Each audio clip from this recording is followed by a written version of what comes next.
ఈ వీడియో వచ్చేసి సాఫ్ట్వేర్ జాబ్స్కి సంబంధించిన నోటిఫికేషన్ అండి. ఇదేంటంటే క్వాలిఫైమ్ సాఫ్ట్వేర్ కంపెనీలో ఇంజనీరింగ్ పోస్ట్లోకి వేకెన్సీ ఉంది. ఎక్స్పీరియన్స్డ్ క్యాండిడేట్స్ మాత్రమే అప్లై చేసుకోవాలి. క్వాలిఫికేషన్ వచ్చేసి బీటెక్తో పాటు C++, Java, Python and programming languages RTOSలో ఎక్స్పీరియన్స్ ఉండాలి. 2+ years ఎక్స్పీరియన్స్ ఉండాలి. జాబ్ లొకేషన్ వచ్చేసి హైదరాబాద్. దీని లింక్ అంటే అప్లికేషన్ లింక్ అనేది డిస్క్రిప్షన్లో పోస్ట్ చేశాను, ఒకసారి వెరిఫై చేసుకోండి. ఇంకొక సాఫ్ట్వేర్ కంపెనీ ఏంటంటే TCS. ఇది మనందరికీ తెలిసిన కంపెనీయే.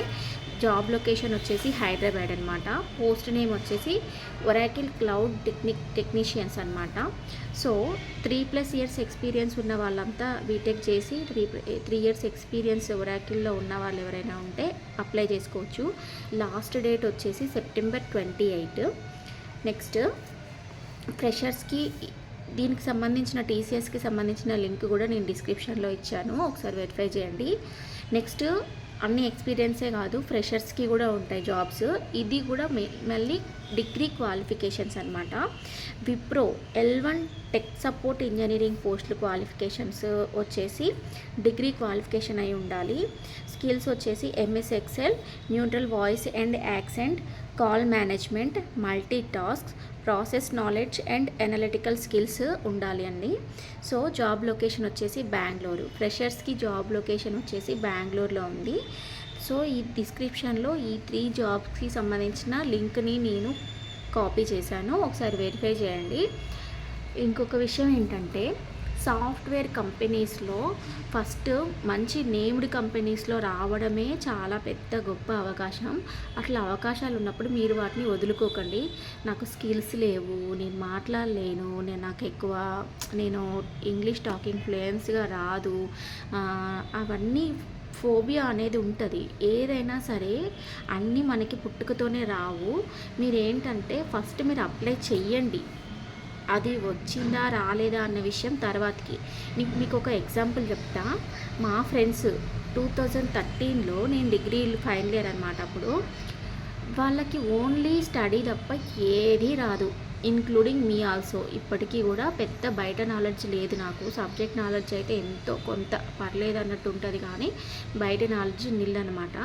మా లాంటి బ్యాక్గ్రౌండ్ ఉన్న వాళ్ళే TCS కంపెనీలో టెక్ మహేంద్రాలో జాయిన్ అయిన వాళ్ళు ఇప్పుడు 1 lakh అబోవ్ శాలరీ తీసుకునే వాళ్ళు చాలామంది ఉన్నారు. సో మీరేంటి అంటే మీకంటూ ఒక స్పెషల్ టాలెంట్ అనేది ఉంటుంది. అది ఎప్పుడు బయటపడిద్ది అంటే మీరు వర్క్ చేస్తున్నప్పుడే బయటపడుతుంది. అందుకని మీరు ఏం చేయండి అంటే ఫస్ట్ మీరు అప్లై చెయ్యండి, మీరు ఇంటర్వ్యూ ఫేస్ చేయండి. మీరు ఒక 5-10 ఇంటర్వ్యూస్ ఫేస్ చేస్తే మీకు ఆ ఫియర్ అనేది పోతుంది, ఆ ఫోబియా అనేది పోతుంది. అమ్మో మాకు భయం, మాకు రాదు అనుకుంటూ మీరు ఖచ్చితంగా ఉంటే మీరు ఇంకెప్పటికీ అట్లాంటి కంపెనీస్లో మీరు అసలు ఇంటర్వ్యూ కూడా అటెంప్ట్ చేయలేరు. సో మీరు ఏం చేయండి అంటే ఫస్ట్ అప్లై చేయండి. ఫ్రెషర్స్కి అవకాశం ఉన్నప్పుడు మాత్రం అస్సలు వదులుకోకండి. ఇంకొక విషయం ఏంటంటే ప్రతి ఒక్కళ్ళు ఫ్రెషర్స్ కాకుండా ఎక్స్పీరియన్స్ అడిగితే మరి ఫ్రెషర్స్కి ఎప్పుడు వస్తుందండి ఎక్స్పీరియన్స్? నాకు ఇది కూడా అనిపిస్తుంది. ఓన్లీ సాఫ్ట్వేర్ సైడ్ అని నేను చెప్పట్లేదు. బయట నేను చాలాసార్లు డెమో వేయడానికి వెళ్ళినప్పుడు కూడా, ఏదైనా కంపెనీ స్టార్టప్స్కి వెళ్ళినప్పుడు కూడా ఎక్స్పీరియన్స్ అడుగుతారు. మీరు అవకాశం ఇస్తేనే కదా వాళ్ళకి ఎక్స్పీరియన్స్ వచ్చేది.